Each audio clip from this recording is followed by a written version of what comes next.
Dios les bendiga, hermanos. Buenas tardes. Ya son después de las 12. Espero que se encuentren bien. Aquí estamos de nuevo con ustedes. Y normalmente un domingo como este tenemos servicios a las 10 de la mañana. Tristemente por la cuarentena no podemos tener los servicios en el lugar donde nos reunimos. Espero que estén bien, en buena salud. Si no han visto el comunicado, por favor vayan a la página de Facebook de la iglesia para que miren ahí lo que está pasando y cómo estamos tratando como iglesia local esta crisis. La palabra que quiero traerles hoy, esta mañana, trata sobre la naturaleza de la iglesia y lo hago en forma de pregunta, ¿qué es la iglesia? Y vamos a estar partiendo del libro de Hechos capítulo 2, el libro de Hechos capítulo 2, y vamos a irnos al final, Hechos capítulo 2, vamos a ir al versículo 42, y dice así, me pueden seguir con sus Biblias o sencillamente escuchar, dice así, versículo 42, capítulo 2 del libro de Hechos, y perseveraban en la doctrina de los apóstoles, en la comunión unos con otros, en el partimiento del pan y en las oraciones. Y ahora brinquémonos al versículo 46. Y perseverando unánimes cada día en el templo y partiendo el pan en las casas, comían juntos con alegría y sencillez de corazón. Quiero enfocarme un poquito más en ese versículo 46, lo vuelvo a leer. Y perseverando unánimes cada día en el templo y partiendo el pan en las casas, comían juntos con alegría y sencillez de corazón, alabando a Dios y teniendo favor con todo el pueblo. Y el Señor añadía cada día a la iglesia los que habían de ser salvos. Entonces la palabra que quiero traerles a ustedes es tratando de responder esta pregunta: ¿qué es la iglesia? Ahora, este es un tema sumamente profundo. Podemos tener una serie de mensajes desarrollando el tema, tratando de responder a esta pregunta que nos vamos a hacer en esta tarde, de lo que es la iglesia. Sin embargo, vamos a dar un broche simple, y aunque sea simple, vamos a aprender algunas verdades, o por lo menos aquellos que ya sabemos estas verdades, traer a memoria estas verdades y afirmarnos en ellas en este momento de crisis, no solo como nación, aquí donde vivimos Estados Unidos, pero a nivel mundial. Lo primero que me llama la atención en este versículo 46 dice, y perseverando unánimes cada día en el templo. Lo primero que podemos decir entonces es que la iglesia es la asamblea corporativa y física de los creyentes. Vuelvo a decir eso, la iglesia es la asamblea corporativa y física de los creyentes. Y déjenme darles un poquito acerca del contexto histórico, etimológico de la palabra iglesia. La palabra iglesia viene del griego ecclesia, y esta palabra era una palabra que usaban los griegos, de hecho, mucho antes que los veamos en los escritos de los apóstoles en el Nuevo Testamento. Esta era una idea ateniense de los griegos, y la iglesia era básicamente la asamblea principal dentro de la democracia ateniense en la Grecia clásica. Y consistía básicamente de todos los ciudadanos, hombres, varones de 2 años, que habían cumplido 2 años de servicio militar y que venían de papá y mamá atenienses. Y según el concepto democrático de la clásica Atenas, estos varones tenían básicamente, compartían en el poder de la ciudad, compartían en el poder político, económico y social de la ciudad. Por ejemplo, esta iglesia o esta asamblea, esta reunión de estos ciudadanos, tomaba decisiones semejantes a cómo designar a los magistrados, aprobar legislación para la ciudad, declaraciones de guerra tenía que ser aprobado por esta asamblea, con firmas de paz con otros pueblos, estrategias militares, asignar generales y cosas semejantes. Y entonces, aunque había magistrados, había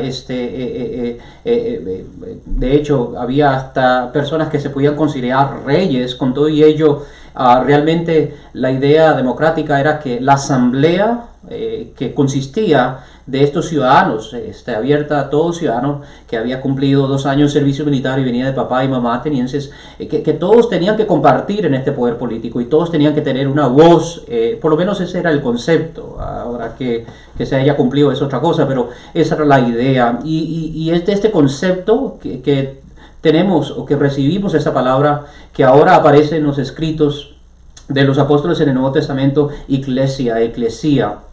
Entonces, esto nos ayuda quizás a desarrollar este concepto de lo que es la iglesia. Lo importante aquí no es tanto la localidad del templo, sino la reunión de estas personas, la asamblea de estas personas. Vuelvo a leer ese versículo 46 al inicio: y perseverando unánimes cada día en el templo.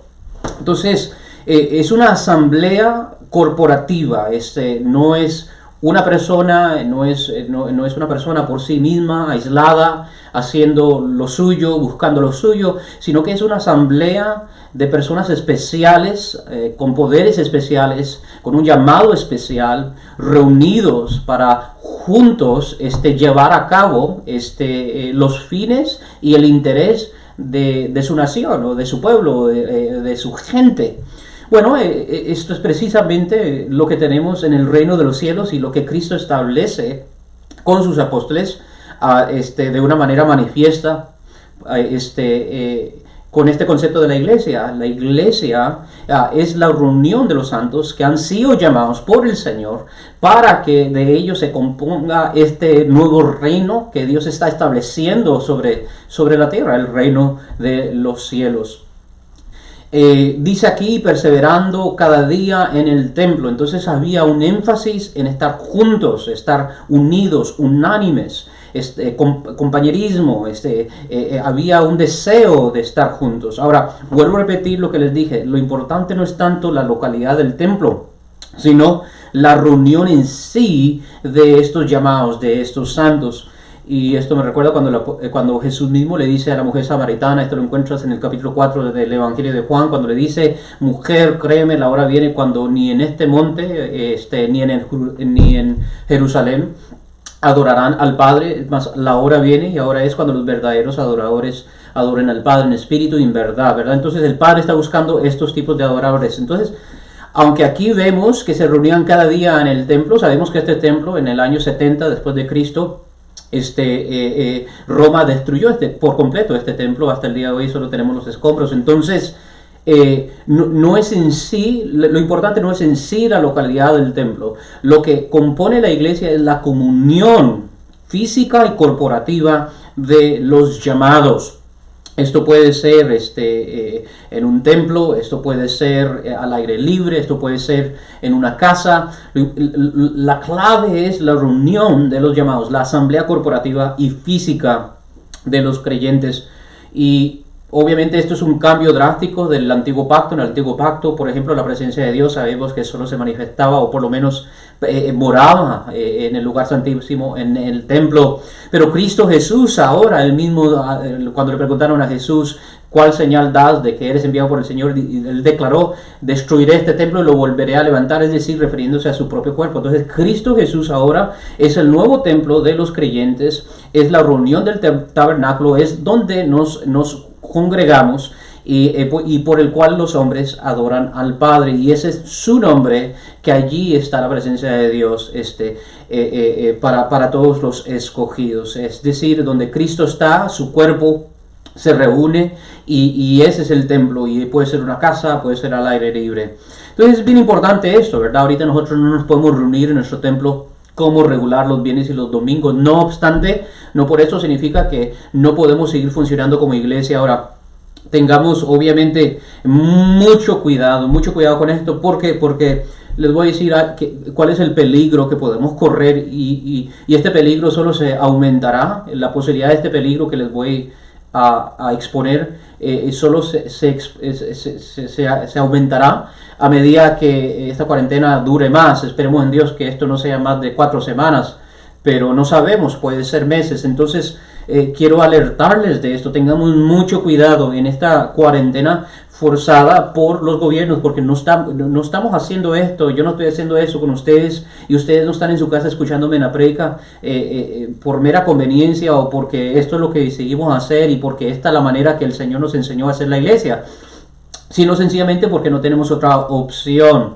Entonces tenemos que entender esto, tener mucho cuidado. ¿Por qué?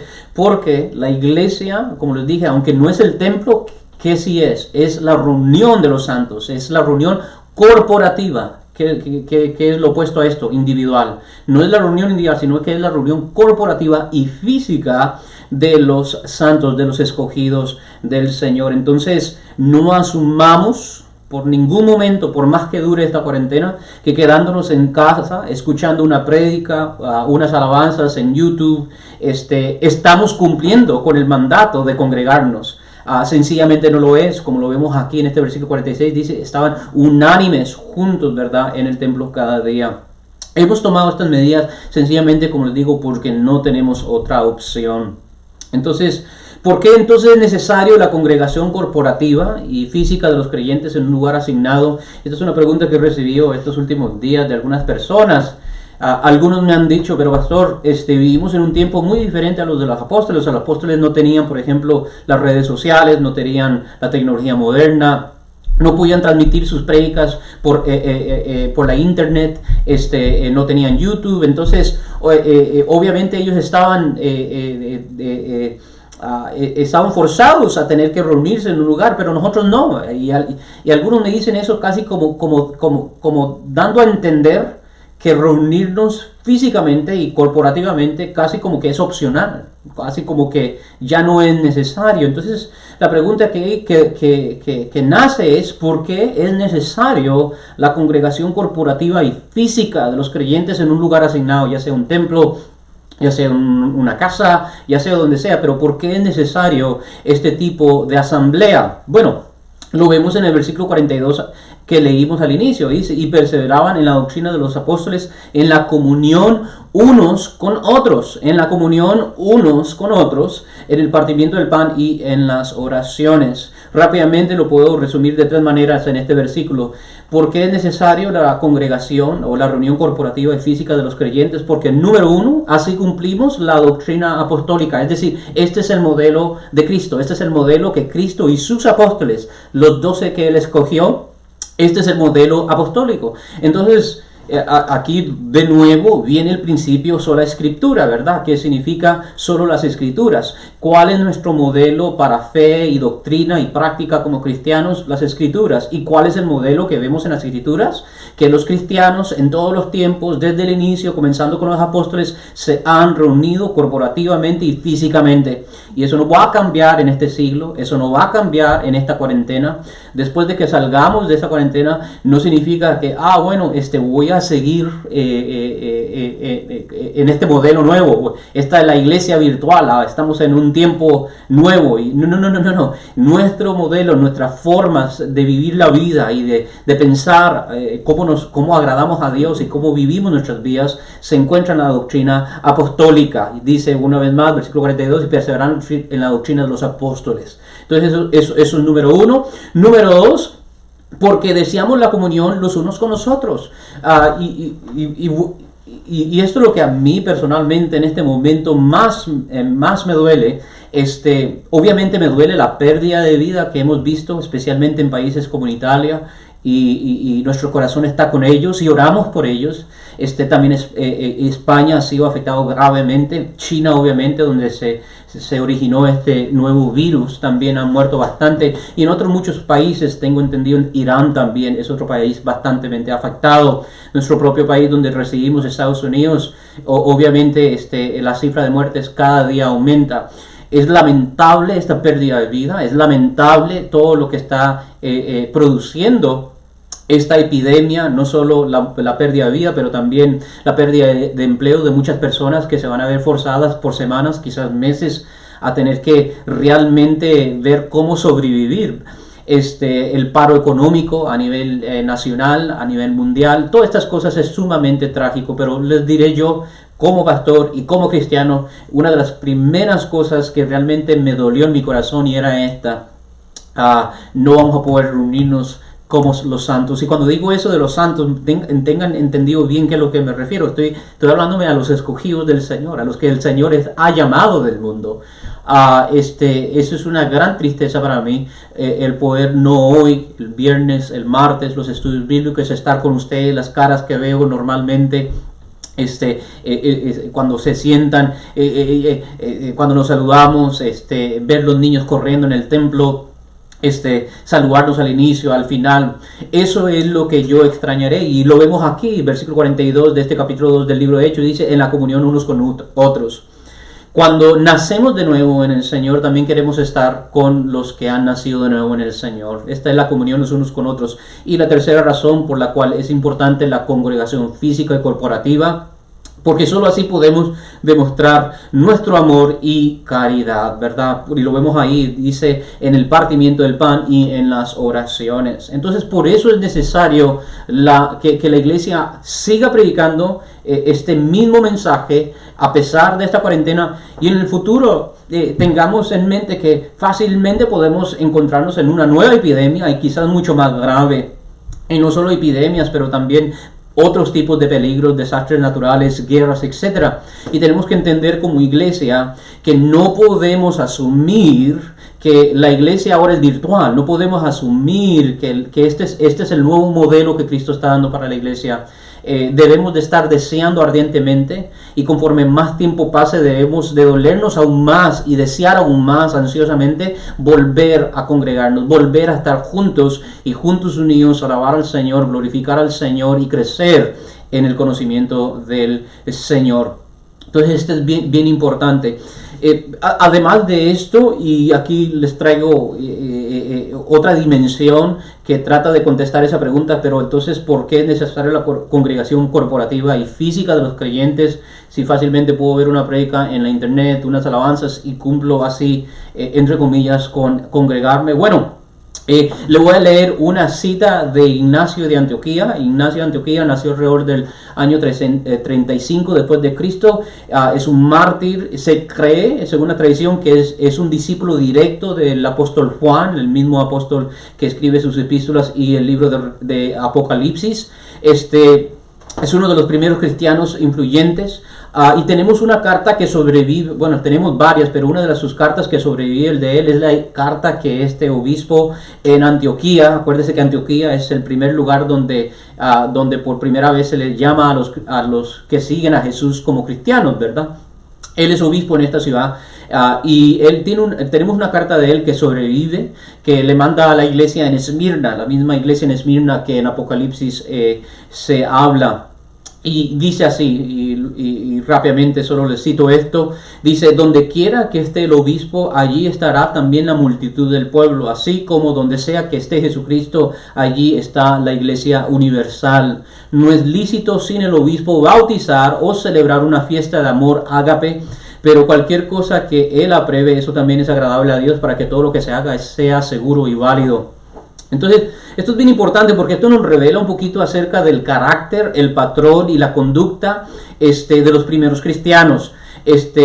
¿Y cuál es ese? De que las primeras comunidades cristianas, y no solo las primeras, pero sino a través de los 2 milenios que la iglesia ha estado manifiesta de una manera real, visible en la tierra, es de que hemos entendido claramente que el Señor establece su iglesia y le da la autoridad a la iglesia, y llama dentro de la iglesia a líderes que puedan dirigir a su iglesia con sabiduría, con disciplina, con el poder del Espíritu Santo para la edificación del cuerpo. Entonces esto es bien importante, es decir, aunque todos en Cristo Jesús somos llamados sacerdotes, ya que todos tenemos acceso a la misma presencia por medio del Espíritu Santo, no obstante, la Biblia, como vemos en esta cita de este obispo de temprana edad en la historia de la iglesia, la Biblia nos da también un patrón donde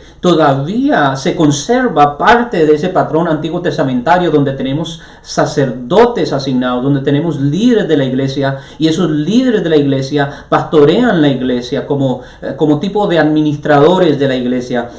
Les voy a mencionar varias citas bíblicas para reiterar este punto rápidamente. Efesios 4, versículos 11 al 12 dice: y Él, el Señor, mismo constituyó a unos apóstoles, a otros profetas, a otros evangelistas, a otros pastores y maestros, a fin de perfeccionar a los santos para la obra del ministerio, para la edificación del cuerpo de Cristo. Primera Tesalonicenses capítulo 5 versículos 12 al 13 dice: os rogamos, hermanos, que reconozcáis a los que trabajan entre vosotros y os presiden en el Señor y os amonestan, y que los tengáis en mucha estima y amor por causa de su obra. Hebreos capítulo 13 en el versículo 7 dice: acordaos de vuestros pastores que os hablaron la palabra de Dios, considerad cuál haya sido el resultado de su conducta e imitad su fe. Y en ese capítulo también 13 de Hebreos versículo 17 dice: obedeced a vuestros pastores, sujetaos a ellos, porque ellos velan por vuestras almas, como quienes han de dar cuenta por ellas, para que lo hagan con alegría y no quejándose, porque esto no es provechoso.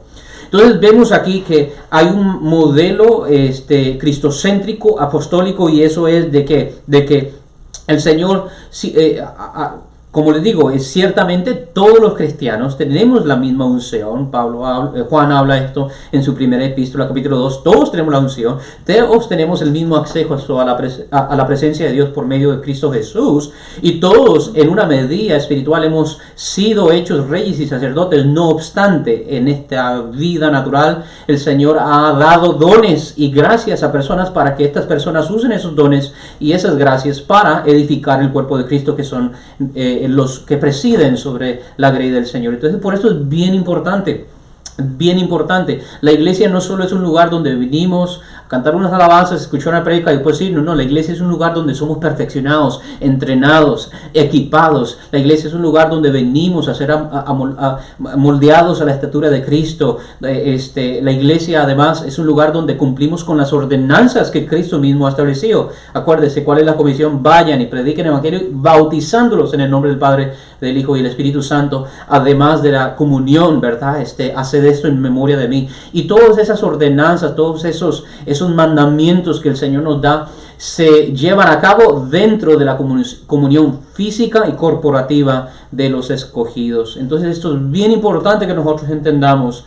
Vuelvo a repetir, mi temor es, espero que no suceda con nuestra iglesia, espero que no suceda con ustedes, pero mi temor es de que un gran número de personas que ya tenían problemas con congregarse antes de esta cuarentena, que ya tenían el hábito de no congregarse y de buscar cualquier excusa para no congregarse, y decían, bueno, yo no puedo asistir por X razón, pero me quedo en la casa y yo miro una predica o los miro en la internet. Quiero que ustedes entiendan, hermanos, que eso no es el patrón, ese no es el patrón que vemos en la Biblia, ese no es el patrón de los apóstoles, esos no son los mandamientos de Cristo Jesús. Estamos tomando estas medidas porque sencillamente no tenemos otra opción.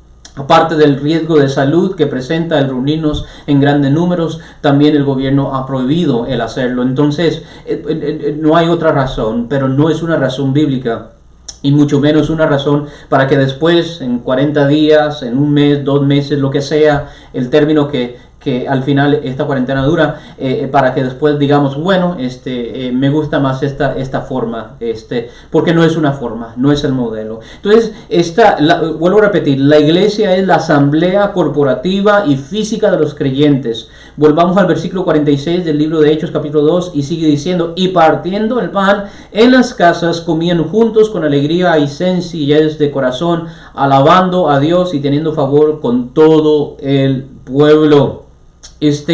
Déjenme leerles una porción de Santiago, lo que escribe Santiago en su carta. Dice así: si un hermano o una hermana están desnudos y tienen necesidad del mantenimiento de cada día, y alguno de vosotros les dice: id en paz, calentados y saciados, pero no les dais las cosas que son necesarias para el cuerpo, ¿de qué aprovecha? Así también la fe, si no tiene obras, es muerta en sí misma. Esto lo puedes encontrar en Santiago capítulo 2, versículos 15 al 17.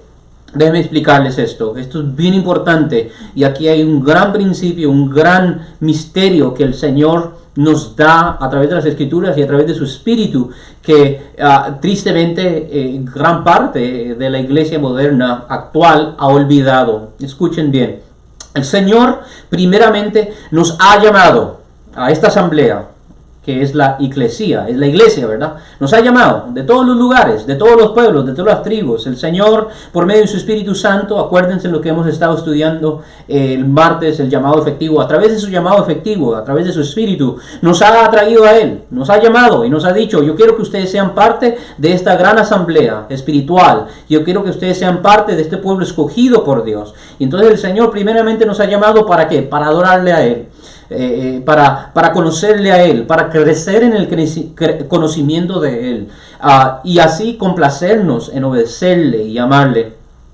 Sin embargo, ciertamente ese es el propósito principal: conocerle a Él, amarle a Él, obedecerle a Él, complacernos en hacer la voluntad de aquel que nos llamó a esta hermosa y gloriosa asamblea de los santos. Pero, sin embargo, también hay un segundo propósito, y nos ha llamado ¿para qué? Para que seamos un pueblo santo escogido, que diferente al mundo de afuera, el mundo de las tinieblas, mostramos el amor de Dios el uno para con el otro.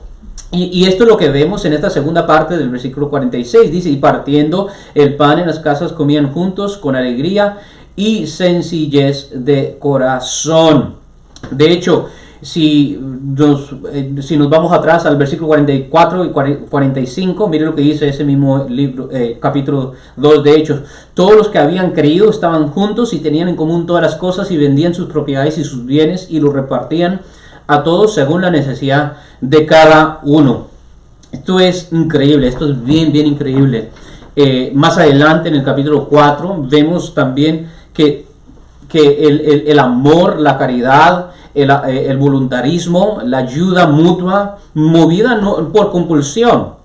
No es un gobierno, no es personas con espadas, no son los apóstoles con espadas diciéndole a los hermanos: hey, ustedes tienen que donar porque si no les vamos a quitar el dinero y se lo vamos a entregar. No, sino que esto es el mismo Señor produciendo por medio de su Espíritu, este espíritu de generosidad, este espíritu de caridad, de tal manera que vemos en el capítulo 4 que dice que no había ni siquiera un solo necesitado en esta congregación. Y según lo que tenemos entendido, eran miles los que se convirtieron en los primeros dos discursos del apóstol Pedro. Esto es bien importante que entendamos. Yo creo que en este tiempo de la cuarentena podemos pedirle al Padre, como iglesia local, como un pámpano entre los muchos, en la vid verdadera que es Cristo Jesús. Lo que le podemos pedir al Padre Celestial es que nos ayude a ver cómo podemos amoldarnos más a este modelo. Cómo podemos, como iglesia local, tanto yo como pastor, el resto del liderazgo, los ancianos, los diáconos y el resto de la iglesia, cómo podemos de aquí en adelante, no solo durante la cuarentena, pero después de esta cuarentena, después de esta epidemia, realmente hacer esto una misión, hacer esto un objetivo de nuestra iglesia local, que en nuestra iglesia local no haya necesitados, que en nuestra iglesia local no solo adoremos y conocemos al Señor, no solo tengamos una pasión como debemos tenerla por conocerle a Él y crecer en la doctrina apostólica y crecer en el verdadero conocimiento de Cristo, pero que también podamos crecer en el amor el uno para con el otro, en la comunión en uno para el otro. Déjenme decirles algo bien importante: vivimos en un tiempo sumamente secularizado. Déjenme explicarles, cuando hablo de secularizado. Cuando hablo de secularizado, no necesariamente significa que es algo malo. Por ejemplo, para aquellos que estudian biología, obviamente cuando usted estudia biología, usted no está estudiando la Biblia, usted no está estudiando temas teológicos, usted está estudiando algo natural. Se podría decir que es algo secular. Secular es algo que no tiene que ver, y es una definición bien vaga, obviamente podemos discutir un poco sobre ello, pero secular sencillamente tiene que ver no religioso, no tiene que ver con la teología. Aunque sabemos que todo, como digo, es un tema bien complicado porque todo está debajo del Señor. Pero cuando digo que vivimos en tiempos bien secularizados, lo que estoy diciendo es esto, y escúchenme bien, esto es bien importante que lo escuchemos como iglesia. Cuando digo que vivimos en tiempos bien secularizados, lo que estoy diciendo es que la mayoría de nuestras necesidades básicas como seres humanos, y piensen cuáles son esas necesidades básicas: comida, albergue, ¿qué más? Atención médica, educación para nuestros hijos, las cosas básicas. No estoy hablando de un carro deportivo de $100,000, no, estoy hablando de las cosas básicas que nos ayudan a sobrevivir y mantener un estado de vida razonable, ¿verdad? Decente. Cuando digo que vivimos en un tiempo secularizado, lo que estoy diciendo es que la mayoría de esas necesidades básicas las buscamos no en la iglesia, no las buscamos en la iglesia. Y no solo no las buscamos en la iglesia, no las esperamos de buscar en la iglesia. No demandamos estas cosas de nuestra iglesia, sino que las buscamos ¿en quién? En nuestros gobiernos, en nuestros estados seculares. Y si no nuestros gobiernos, en otras organizaciones que nada que ver con la fe cristiana. En parte, esta crisis demuestra, y nosotros no podemos lavarnos las manos en este sentido, ¿verdad? En parte esta crisis demuestra que para muchas personas la iglesia se ha convertido básicamente un lugar donde yo vengo una vez a la semana, canto unos cantos, escucho una predica y después me desatiendo completamente tanto de Dios como de mis otros hermanos. Esa no es la iglesia. Ese no es el modelo apostólico. Ese no es el deseo del Padre para su iglesia. Esa no es la función de la iglesia. Al contrario, el parte del plan, como digo, primeramente nos reunimos para conocerle a Él, crecer en Él, obedecerle a Él, crecer en la doctrina, pero parte del plan que Dios tiene para el establecimiento de su reino en la tierra, ¿verdad? ¿Qué es lo que dijo Juan el Bautista? ¿Qué es lo que dice Jesús cuando comenzaron sus ministerios? Arrepentidos, el reino de los cielos se ha acercado. Parte del plan del establecimiento del reino de los cielos sobre la tierra es precisamente que la eclesia, la asamblea de llamados, acuérdense, la asamblea de llamados, se vuelva una organización o una asamblea o un grupo de personas escogidos autónomas y autosuficientes. Que seamos autónomas y autosuficientes, que la iglesia se vuelva autónoma y autosuficiente. Déjenme explicar. Cuando digo autónoma, no lo estoy diciendo en el sentido que dependemos de nosotros mismos. No. Cuando digo autosuficientes, no estoy diciendo que nosotros dependemos solamente de nosotros mismos. Hace poco yo les dije que una de las características o atributos incomunicables de Dios es de que Él es el único ser que todo suficiente. Él no depende de nadie y de nada. Él depende de sí mismo y toda la creación depende de Él.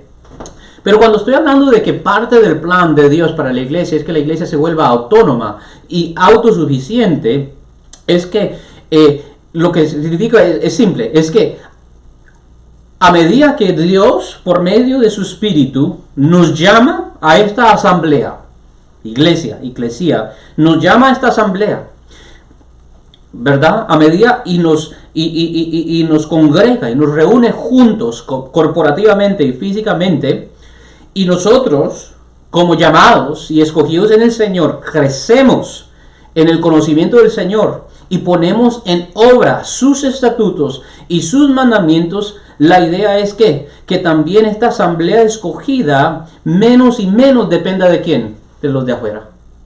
Menos y menos depende de quién, de los impíos. Menos y menos depende de quién, del mundo. Porque ¿qué es lo que dice el Señor acerca del mundo? ¿Es nuestro amigo o nuestro enemigo? ¿Qué es lo que nos dice Jesús y los apóstoles acerca del mundo? ¿Nos van a alabar o nos van a antagonizar?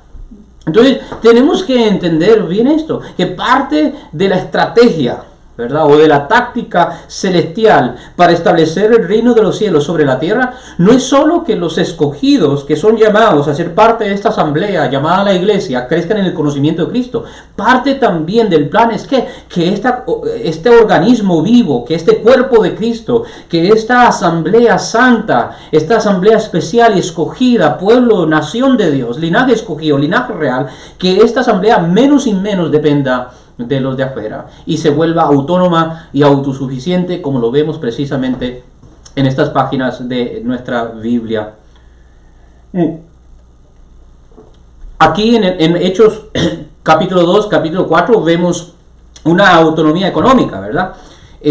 Pero les voy a dar otra parte de la Biblia para que ustedes miren que esto de autonomía y autosuficiencia de la iglesia no solo aplica a cosas económicas. Voy a darle ahora esto en un principio, en un sentido legal jurídico. Escúchenme, este es el apóstol Pablo que escribe a la iglesia en Corinto. Corinto es una, yo les he dicho en varias ocasiones, Corinto era una ciudad sumamente próspera económicamente, una ciudad sumamente importante, doble puerto, mucha mercadería, mucho comercio. Ahí el apóstol Pablo se queda 18 meses para establecer la iglesia. Y Pablo en su primera carta, miren lo que les escribe a los cristianos en Corinto. Dice: ¿se atreve alguno de vosotros cuando tiene algo contra su prójimo a ir a juicio ante los incrédulos y no a los santos? ¿O no sabéis que los santos han de juzgar al mundo? Y si el mundo es juzgado por vosotros, ¿no sois competentes para juzgar las cosas más triviales? ¿No sabéis que hemos de juzgar a los ángeles? ¿Cuánto más asuntos de esta vida? Entonces, si tenéis tribunales que juzgan los casos de esta vida, ¿por qué ponéis por jueces a los que no son nada en la iglesia?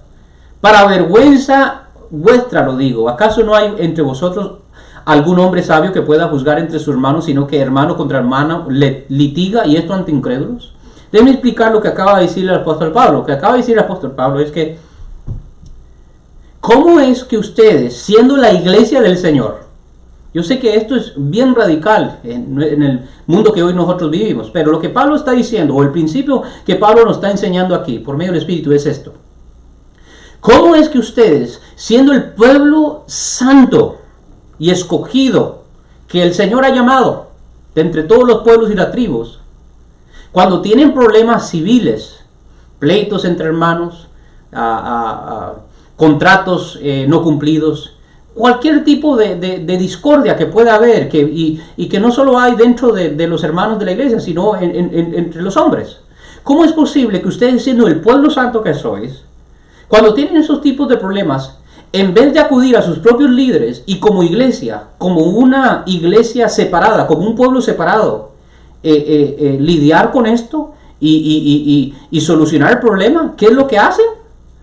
Se van a las cortes seculares, se van a las cortes de los impíos, se van a los jueces impíos, se van a las cortes de los incrédulos para que ellos litiguen los casos y ellos determinen las decisiones.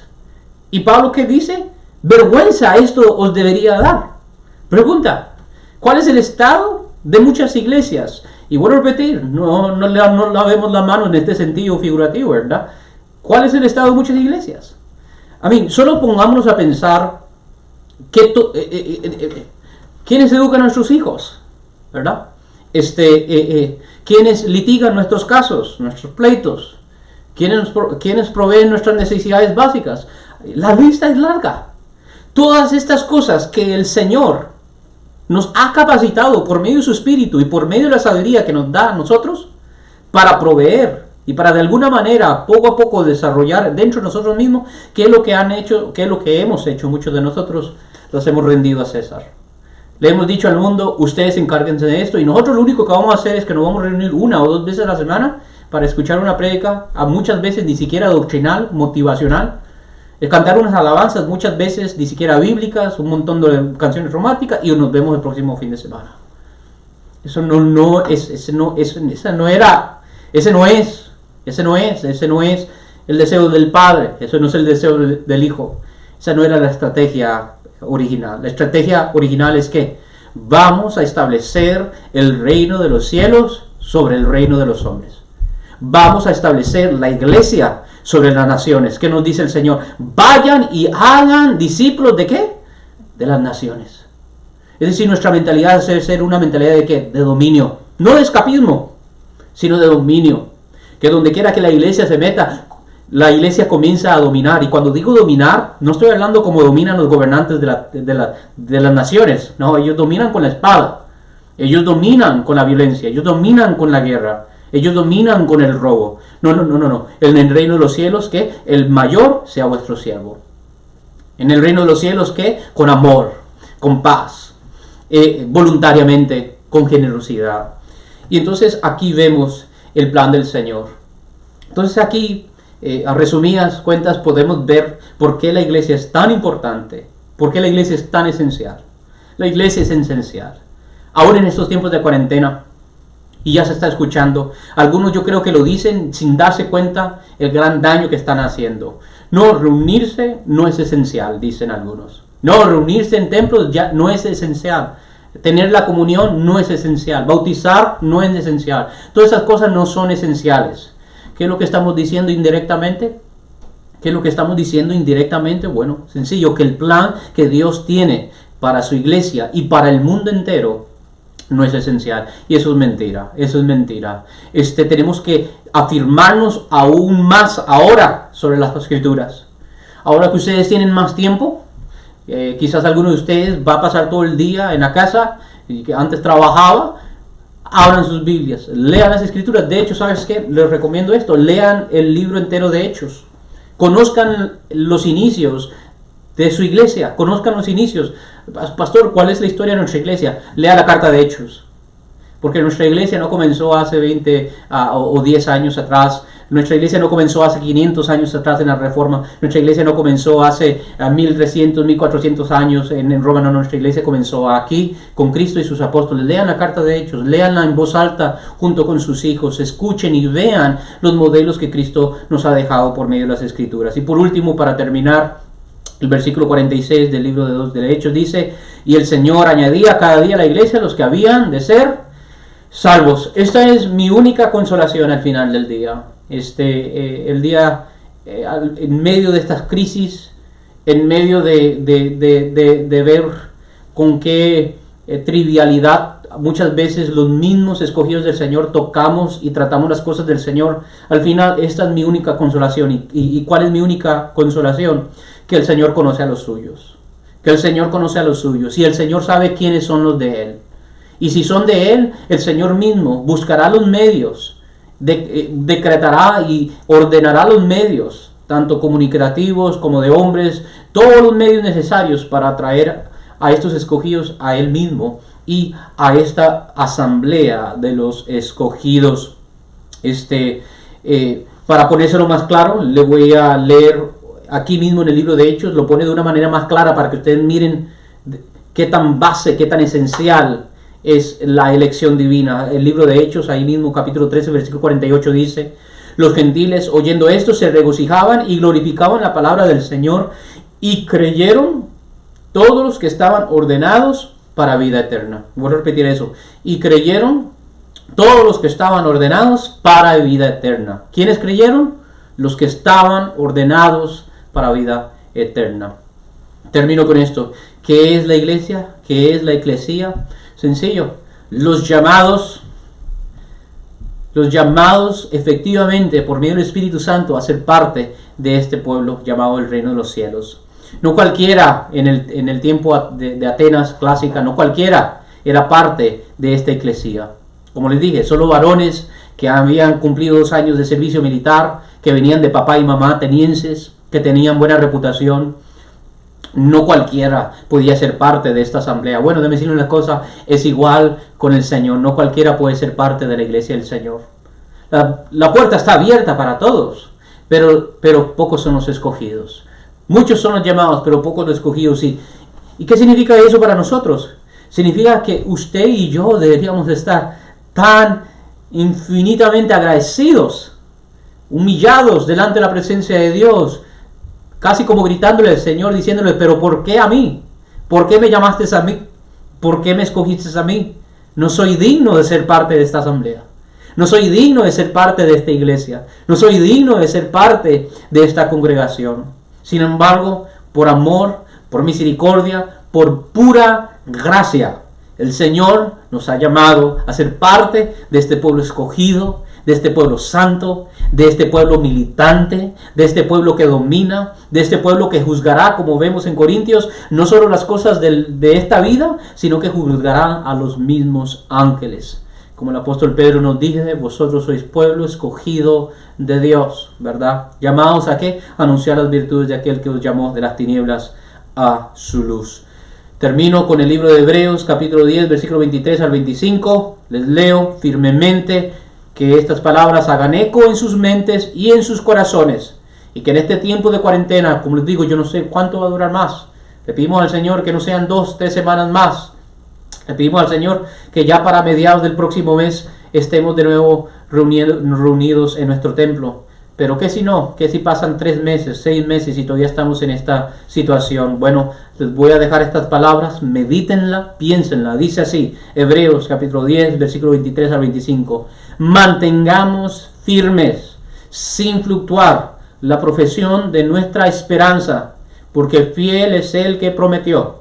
Y considerémonos unos a otros para estimularnos al amor y las buenas obras, no dejando de congregarnos, como algunos tienen por costumbre, sino exhortándonos, tanto más cuando veis que aquel día se acerca. Estamos más cerca nosotros hoy que los apóstoles hace 2000 años. Si ellos no se dejaron de congregar, tampoco nosotros. Por favor, hermanos de la iglesia de Adonai, atiendan, vean estos videos, si pueden compartir con sus hermanos, compártanlos. Pero, por último, esta semana estaré llamando, ya he llamado a un buen número de hermanos, he hablado con ellos de estos últimos 3 días, todavía me falta un buen número, seguiré llamando hermanos y esta semana también lo que voy a hacer es que voy a tomar la iniciativa de hacer copias de estudios bíblicos y personalmente yo junto con mi esposa vamos a ir a las casas de cada hermano de las familias que conocemos y vamos a dejar estos estudios para que en el transcurso de esta cuarentena ustedes tengan esos estudios y una vez a la semana por lo menos puedan como familia reunirse, estudiar estos estudios. Además de esto, también así al yo llegar a sus casas puedo hablar con los padres de familia, puedo hablar con ustedes y puedo asegurarme que todo esté bien. Acordémonos, la iglesia no está cerrada, nosotros estamos aquí todavía, entonces llámenme, ayudémonos los unos a los otros, estamos aquí para servirnos el unos para los otros. Que Dios les bendiga, pasen una feliz tarde, tengan una buena semana. Ahí están los números míos, de mi esposa, de los líderes de la iglesia, ancianos y diáconos. Si usted es una madre soltera, no está trabajando, pasan 3 días, 4 días, no tiene que comer, no tiene cómo pagar la renta, llámenos. Tenemos 3 cuentas principales de la iglesia. Está la cuenta del ProTemplo, está la cuenta general de la iglesia y está la cuenta de manos abiertas. Si por alguna razón tenemos que usar todo eso ahorita para abastecer todas las necesidades de nuestros hermanos de la iglesia, yo como pastor no lo dudaría en hacer. Y yo sé que tampoco los demás ancianos. Le pedimos a Dios que no tengamos que tocar, por ejemplo, en la cuenta de ProTemplo. Pero ahorita ustedes, sus necesidades y las necesidades de nuestras familias como iglesia de Adonai son primero. Por favor, hermanos de la iglesia, entiendan esto. Ustedes y yo somos parte de un pueblo, somos parte de una nación. No estamos solos. Padres de familia, si usted pierde su trabajo, es papá quizás de 2, 3 hijos y pasan 2 semanas y ahora sí no sabes qué hacer, llamen a los hermanos. Estamos aquí para ayudarnos. Si no tenemos todos los recursos, los buscamos. Yo no sé de dónde, pero los vamos a buscar. Aquí estamos para ayudarnos el uno al otro. Y bueno, ahora sí, el viernes se me olvidó orar por ustedes, pero esta vez ahora sí, vamos a terminar con una oración. Ahí donde está, les pido que cierren sus ojos y vamos a orar al Padre, quizás de esta manera virtual, sin embargo, el Señor está en todos lados. Padre Celestial, te damos gracias por este momento que nos permites sintonizarnos por medio de la tecnología. Te damos gracias que que hemos nacido en un tiempo donde la tecnología y la ciencia ha avanzado tanto que podemos usarlas para la ventaja de tu reino.